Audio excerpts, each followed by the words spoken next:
different compartments. When we're discussing pathologies of the pulmonary system, we recognize compartments including the air spaces. That would include the alveoli as well as the airways. That's typically one compartment. Very often, certain pathologies will almost exclusively affect that one compartment of the pulmonary system. Next compartment, the interstitium. Those are the spaces between the alveoli, basically the walls of the alveoli. And again, certain pathologies will almost exclusively affect the interstitium. Then, of course, we have the pulmonary vascular system. The vasculature is a completely different compartment. Again, we have various types of pathologies that almost exclusively affect the vascular system. So you want to just keep in mind these different compartments. I'll emphasize which pathologies affect which compartments. Those things you certainly want to remember. Also, by recognizing which pathologies specifically affect which compartments, you'll be able to recognize the most likely pathogen causing some sort of pathology when you look at a radiograph, because a radiograph will show you various radiographic findings consistent with one compartment being affected over another. Okay.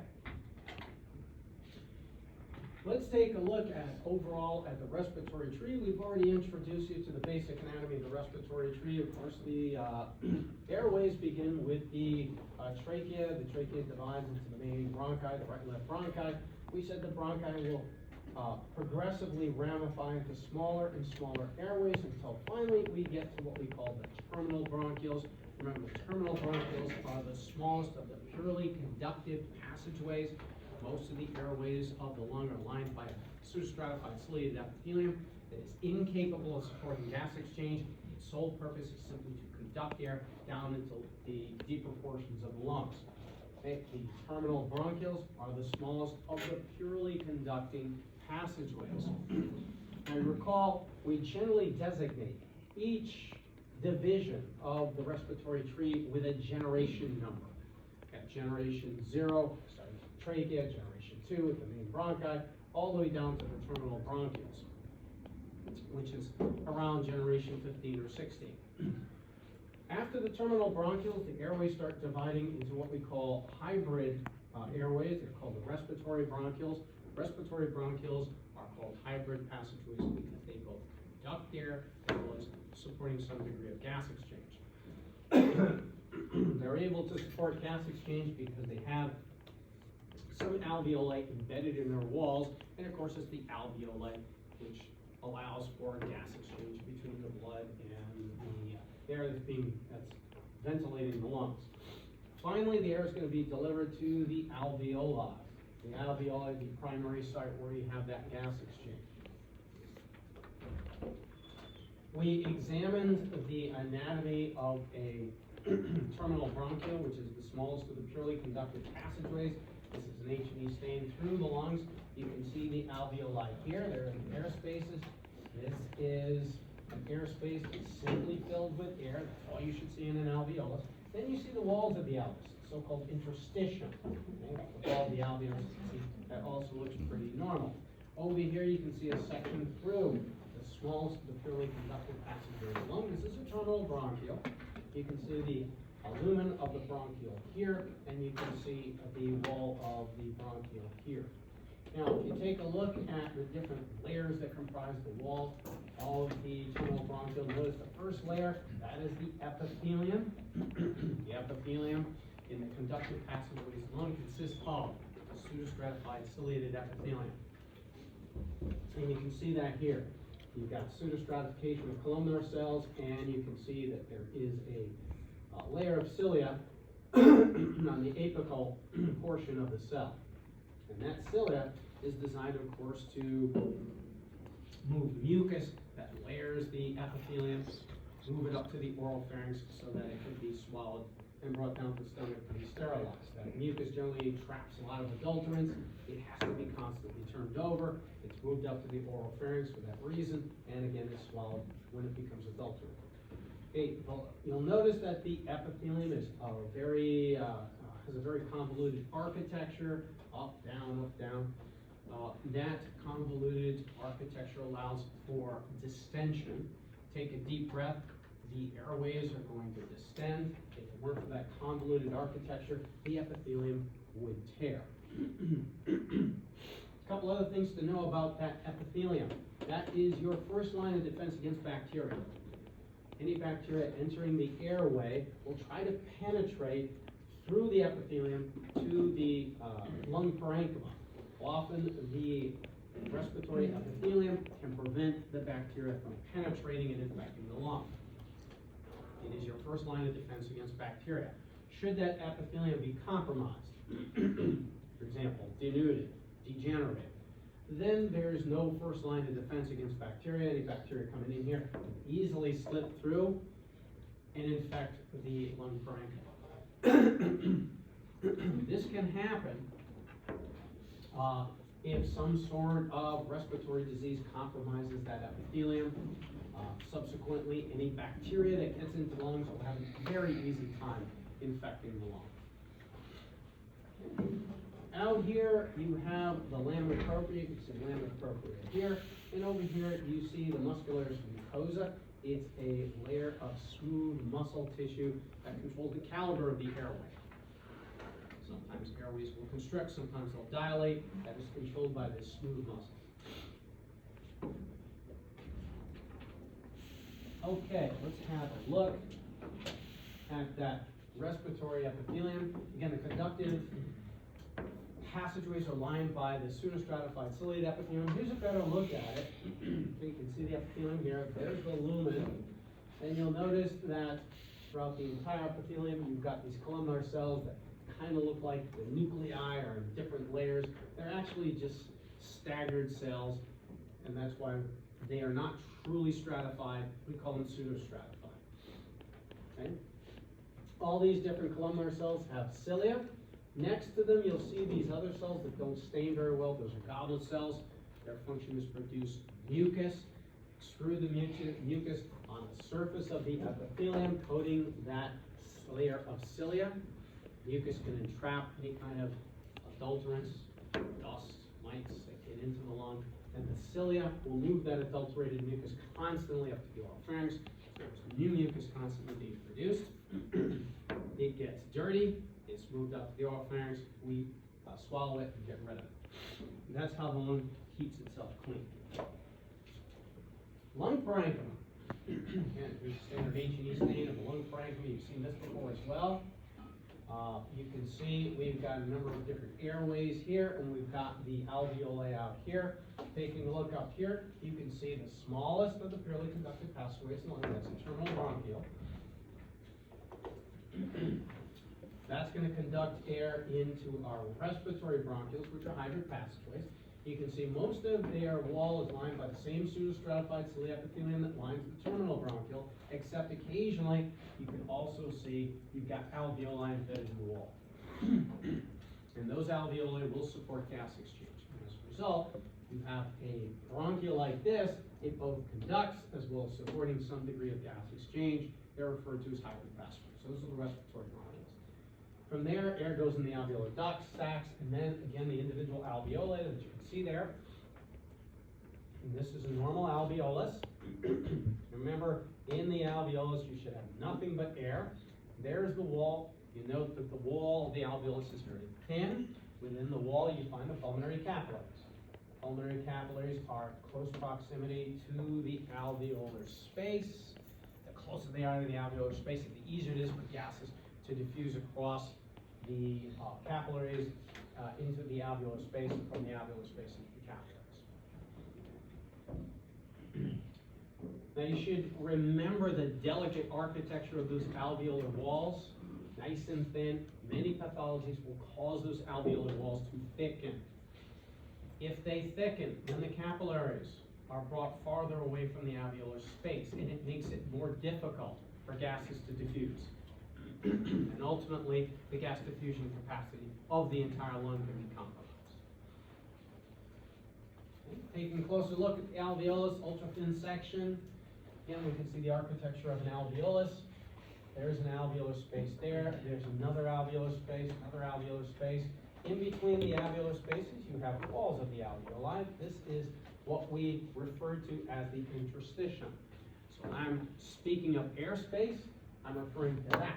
When I'm speaking of interstitium, I'm referring to that. Okay, we can see normal alveolus here. The alveolar space is lined by an epithelium. The epithelium primarily consists of two types of cell. They're called pneumocytes. The pneumocytes are subdivided into two types. There's a type 1 pneumocyte and there's a type 2 pneumocyte.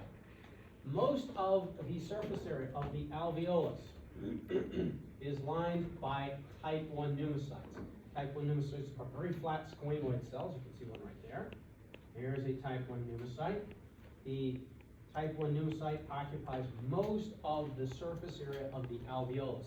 They have a very low flat profile. That flat profile makes it easier for gases to diffuse right across the cytoplasm of the type 1 pneumocyte to get inside the wall of the alveolus where the pulmonary capillaries are located. Hey, we look in the wall of the alveolus, you can see there are pulmonary capillaries here. And these are the pulmonary capillaries that are covered from the inside by these type 1 pneumocytes. Again, very low profile, the type 1 pneumocyte makes it easy for gases to diffuse right into that capillary. Now you also recall from physiology, there is another epithelial cell type that also lines a small fraction of the surface area of the alveoli. They're called type 2 pneumocytes. They are bulky cells. They are not designed to accommodate gas exchange. That's not their function. Their function is to elaborate surfactants. These surfactants are these amphipathic molecules that coat the entire surface of the alveolus and reduce surface tension. They're rather bulky. Here's an example of one. That's a type 2 pneumocyte. You can see because of its bulk, it's not easy for gases to get through there. Again, that's not its function.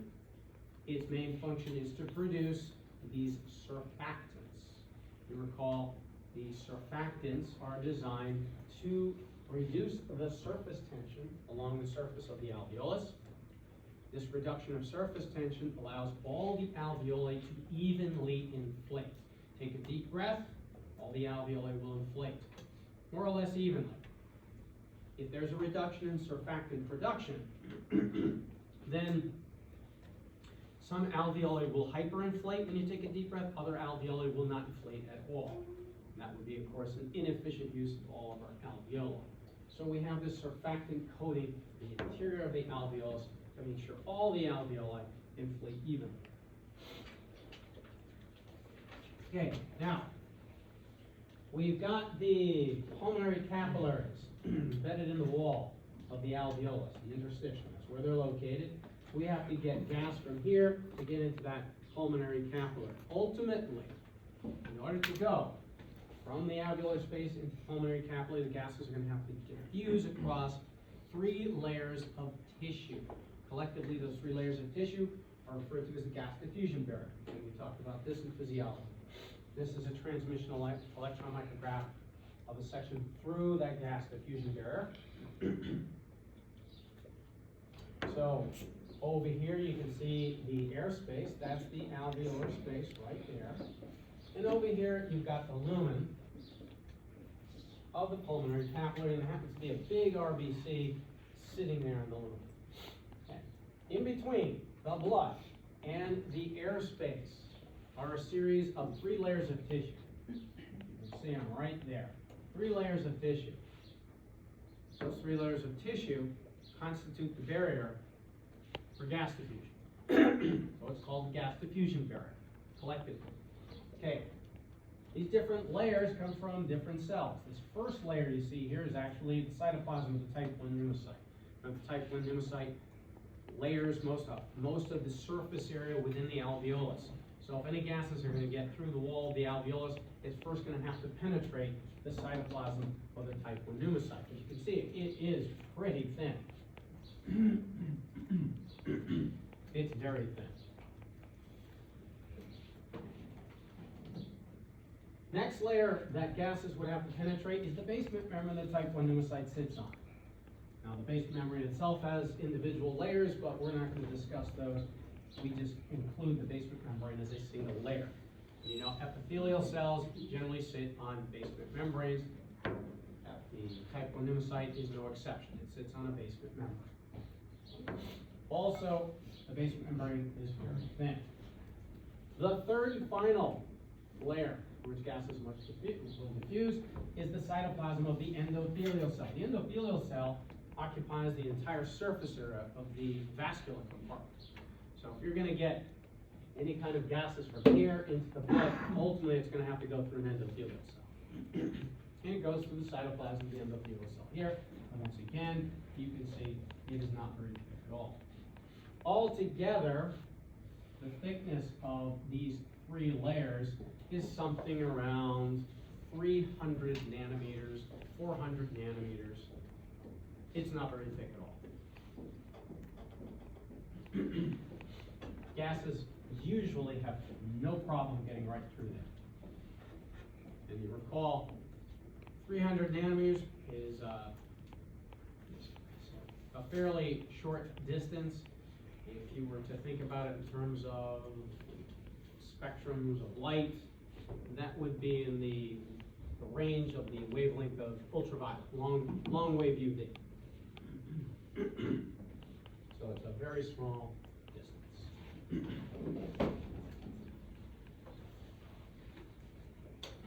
Again, the ease with which gases pass through this layer is going to be largely dependent on its thickness. There are some pathologies that will cause that diffusion barrier to become very thick. The thicker it is, the harder it is for gases to diffuse. The increasing thickness in that barrier will ultimately reduce the gas diffusion capacity of the lung, the ability of gases to diffuse. Okay, I showed you these as well. These are electron micrographs of the two types of epithelial cells that line the alveolus. The alveolus, the epithelial cell that primarily lines the surface area of the alveolus is, of course, the type 1 pneumocyte. Okay. You can see a section through a wall of two alveoli. Here's one alveolus over here. Here's another alveolus over there. You can see the wall of our first alveolus over here. You look at the wall, it's lined by different layers of tissue. One layer of tissue is comprised of the cytoplasm of the type 1 pneumocyte. You can see the type 1 pneumocyte cytoplasm here. It's very low profile. There's the nucleus of the type 1 pneumocyte. Again, you notice how squamoid that type 1 pneumocyte is. Very easy for gases to get through there. Over here, we got another alveolar compartment. There's its wall. You notice there's a big, bulky cell here, occupying part of the surface area of the wall. This is a type 2 pneumocyte. Again, not squamoid, not designed to conduct gases. Instead, it's got a cytoplasm filled with these micelles, and these are cells filled with surfactant. And so filled with surfactant. And occasionally, these micelles will fuse with the cytoplasmic membrane of the type 2 pneumocyte, releasing their surfactant into the alveolar compartment, and of course, spread out and help to reduce the surface tension. Okay, again, all of that being reviewed. Now, I spent a little more time on that simply because those were some important concepts to understand. We also discussed how we assess pulmonary dysfunction. There are certain functional tests we have of the lung to assess just how efficiently the lung is displacing air, how well it's exchanging gases. The most common of those tests that we administer to patients with pulmonary pathologies, in which we want to assess pulmonary function, are called these spirometric pulmonary function tests. Remember spirometry. Spirometry is a very simple test. Spirometry is designed to assess the various types of pulmonary volumes of the lung. There are a number of different pulmonary volumes, and these pulmonary volumes can change as a result of certain types of pathologies. Spirometry allows us to assess these volumes. And based on the changes, the volumetric changes of these different assessments, we can categorize in pulmonary pathology into one classification or another. And it at least gives us an idea of where to start and how to assess what kind of pulmonary problems a patient has. Okay, let's take a look at that. Here's a typical graphical depiction of a spirometric test. Okay, it's simply a display of volume as a function of time. And that's it. A couple of important spirometric variables that we should remember. First of all, the entire volume capacity of the lung, usually something around 6 liters, meaning the lung can maximally hold about 6 liters of air. We don't necessarily displace all 6 liters. There's some air that remains in the lung that's referred to as dead space, and you can't move it. However, if you were to measure the entire volume of air in the lung, it would be about 6 liters. Now, typically, we don't have to use the full capacity of lungs. We use even a relatively small fraction of the volume on our lungs to properly support respiration. Okay. Typically, the amount of air that we displace with our lungs when we're at rest is about half a liter, about 500 mLs, half a liter. Okay. Sitting there resting, you're going to be just gradually breathing in and out about 500 milliliters of air with each breath. Okay? That resting respiratory volume exchange is called the tidal volume. Tidal volume. Okay, again, it's usually something about 500 mLs. Okay, half a liter. If you got that much lung capacity, you're okay just sitting there resting. Obviously, we're going to have to displace more air if we start exerting ourselves. We're going to need more oxygen requirements. We're going to have to breathe more deeply. So this tidal volume really is only a reflection of the volume we displace with our lungs when we're resting. Okay, how much air can we displace? Maximum. Well, the maximum amount of air that we can displace with our lungs is called the forced vital capacity. Typically, it's on the order of about 5 liters. And so of the 6 liters of air that you have in your lung, you can maximally displace about 5 liters of that. The other 1 liter, typically dead space. Okay? Let's take a look at that. How do we measure forced vital capacity? Well, generally you begin by asking the patient to take a deep, deep breath. They take a deep breath, they're sucking in a lot of air. Okay? Then you ask the patient to exhale as much air as possible, and you'll find there's a volumetric difference. This volumetric difference, okay, is the volume difference. That's called the forced vital capacity. It's often abbreviated forced vital FVC, forced vital capacity. Okay, that's an important measurement that we have to make when we're assessing pulmonary disease. Some diseases will reduce the forced vital capacity. Okay. There's also another important spirometric variable that we have to measure. We have to measure how quickly someone can expel air. How much air can one expel typically in the first second? Okay. After they take a deep breath. Okay, that is called the FEV1. You recall this one? The forced expiratory volume per second. That's the volume that you can forcefully expire from your lungs after you take a deep breath. Deep breath, measure the amount of volume coming out of a person's mouth in 1 second. That's the FEV1. Now, typically, the FEV1 will be equal to 80% of the forced vital capacity. Meaning that forced vital capacity, about 5 liters. Take a deep breath, exhale. You should be able to exhale 4 liters in the first second. That's typical. We want to remember that, 80%. That is an important proportion.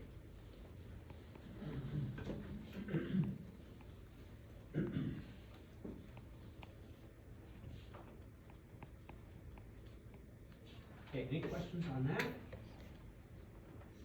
All right, the rest of the introduction to this lecture, again, we've also covered in physio. I will just briefly mention some things here. I won't go into detail. You recall, we also may have to assess the efficiency with which the lungs are oxygenating the blood. Typically, we do this by getting an ABG, called an arterial blood gas. It's going to give us a few things. When we get an arterial blood gas, we're going to look at some things in particular. We're going to look at the pH of the arterial blood. Remember, it should be about 7.4. That's average. Partial pressure CO2 should be about 40 millimeters of mercury. The PO2, partial pressure of oxygen, typically somewhere between 95 and 100. And of course, the bicarbonate should be somewhere around 24 millikilograms. This is an important assessment to make if you want to assess, say, the etiology of some sort of imbalance in pH, or some imbalance in carbon dioxide retention, or perhaps some sort of kidney dysfunction. Remember, we talked about that before. Okay, erythrocytes, RBCs, which don't stand for red blood cells, but do stand for red blood corpuscles. Remember, they're just little bodies. They have this biconcave discoid morphology. Okay. They have no organelles. Mature RBCs have no organelles. They have no nucleus. They have no mitochondria, no ribosomes. That's why they're not called cells. They're called corpuscles. They're filled with an oxygen-carrying molecule called hemoglobin. Hemoglobin is a tetrameric protein, remember, that can carry up to 4 molecules of diatomic oxygen. The biconcave morphology is important for a few reasons. First of all, this morphology makes the RBC easily deformable, so it can squeeze through blood vessels that have a smaller diameter than the RBC itself. And also, the biconcave morphology increases the surface area through which gases can pass. Okay, we talked about, again, the structure of hemoglobin. There it is, it's a tetrameric protein. Remember, there are different types of hemoglobins. There's adult hemoglobin, there's fetal hemoglobin, there's some pathologic forms of hemoglobin, there are variations of adult hemoglobin. Okay, but this is the general structure of adult hemoglobin. It has this 4 subunits, 2 of which are alpha chains, 2 of which are beta chains. That's the typical structure of adult hemoglobin. Okay, each of these subunits can hold 1 molecule of oxygen. Sometimes we want to assess the oxygen carrying capacity of hemoglobin. We do so by measuring something called the oxygen saturation. We do this, of course, with a pulse oximeter. Okay, when one of the 4 sites are occupied by oxygen, we say it's 25% saturated. When 4 out of 4 sites of the hemoglobin molecule is occupied by molecular oxygen, we say it's 100% saturated. Of course, when you're measuring things with a pulse oximeter, you're measuring the average saturation of billions of hemoglobin molecules. So you're not stuck to 25, 50, 75, and 100%. You can have anything in between. 98%, you can have 76%. Again, the number you get from a pulse oximeter is going to be an average of all the hemoglobin molecules and what their saturation levels are.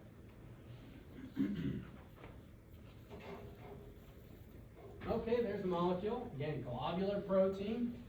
Usually, this is a very water-soluble protein. It has a primary structure. Remember what a primary structure is? Just the amino acid composition. That's the primary structure of a protein. Primary structure contains a lot of water-soluble amino acids, including things like glutamic acid. Because there's a lot of glutamic acid in that molecule, because glutamic acid is an ionized, charged amino acid, this molecule is very water-soluble. At least normally it is. Floats around in the cytoplasm of the RBC, independent of each other. picking up molecules of oxygen also. And also, we'll talk about carbon dioxide as well. Okay, here is a graphical depiction of oxygen saturation as a function of partial pressure of oxygen. This is called the oxygen dissociation curve. Remember, there are a variety of different factors that can affect the affinity that hemoglobin has for oxygen. Generally, for example, if the hemoglobin molecule encounters acidic conditions, there will be a reduction in the affinity that hemoglobin has for oxygen, thereby allowing the hemoglobin to release oxygen. That makes sense. When you have tissues that are switching to anaerobic metabolism because they're not getting enough oxygen, they're going to produce lactic acid. That's going to make an acidic environment. Hemoglobin comes through that acidic environment, its affinity for oxygen decreases, allowing the hemoglobin to release more oxygen to tissues that actually need it. Here's a typical pulse oximeter. This is a very basic pulse oximeter. Generally, we consider normal oxygenation to be anything above 94% and above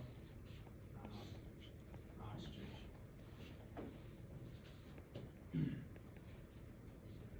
Okay, we talked about, of course, the ability of RBCs to carry oxygen. They're loaded with hemoglobin. Hemoglobin is the primary oxygen carrier in the bloodstream.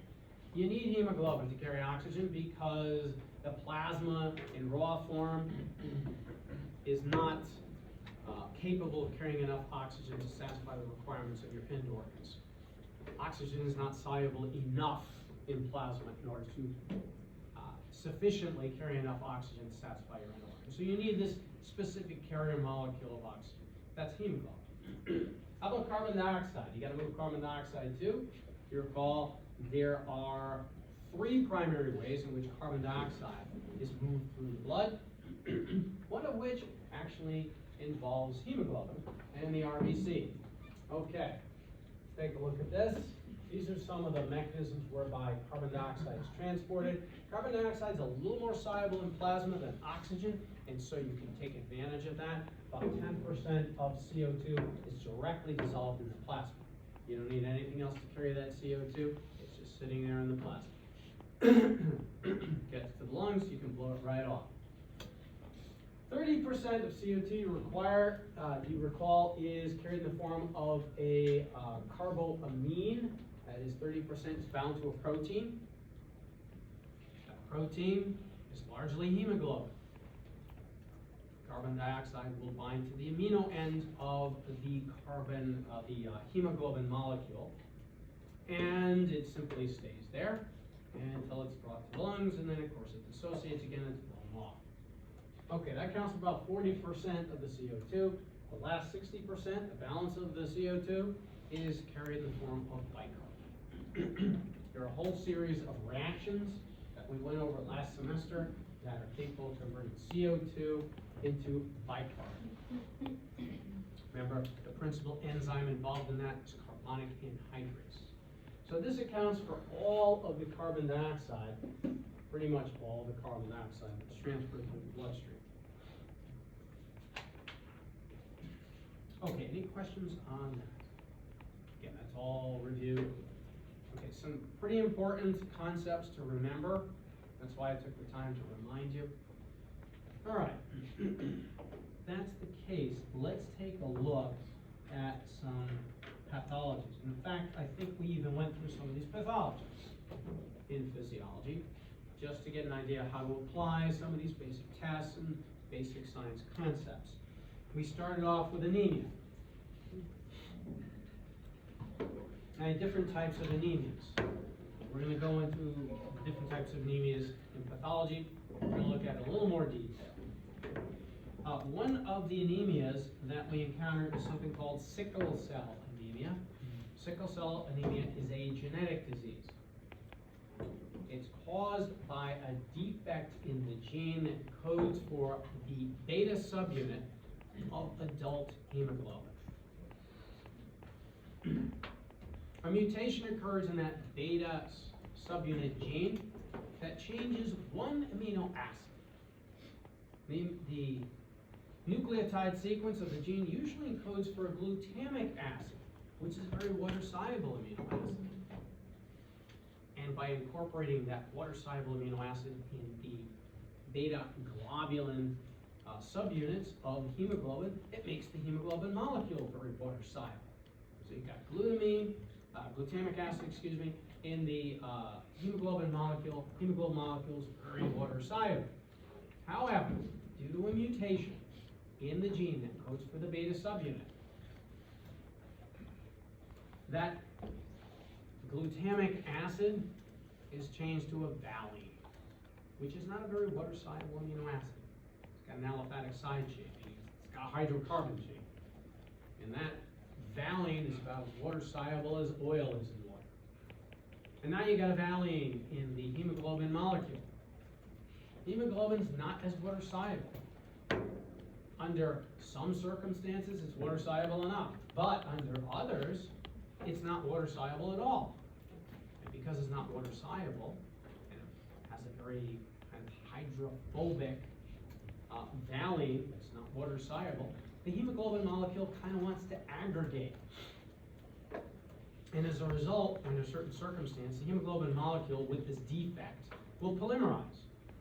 And you'll get one little hydrophobic hemoglobin stick into another hydrophobic hemoglobin, one right after the other. And so these hemoglobin molecules polymerize. They make these filaments that span the entire width of the RBC. And the filament gets so big, it pushes on one wall of the RBC, pushes on the other wall of the RBC, and the RBC changes its shape. It goes from being this discoid biconcave corpuscle into a kind of a banana-shaped looking RBC. That's called a sickled RBC. Let's take a look. Here we have two scanning electron micrographs of RBCs. One is normal. Here's an RBC within normal limits. And again, you can see it's got that biconcave discoid morphology. Perfect, malleable, you can squeeze it, deform it, it doesn't care. It's easily, very resilient. Okay? All the hemoglobin molecules in this RBC are kind of floating around separately.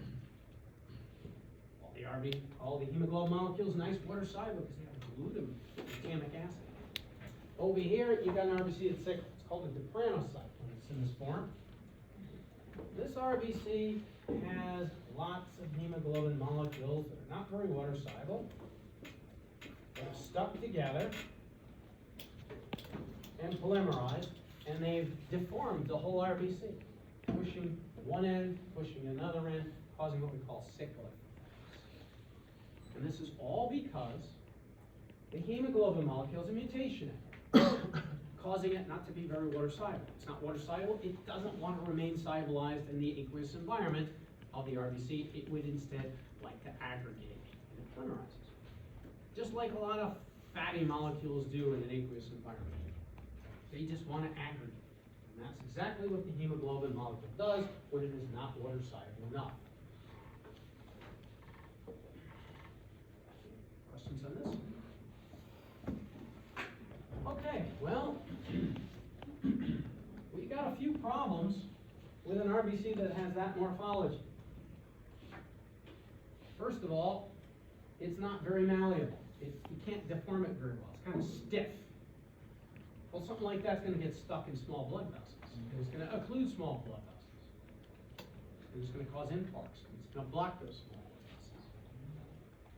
So people with this kind of sickle cell anemia, when these cells start to sickle like this, they're going to have a pain crisis caused by multiple microinfarcts everywhere.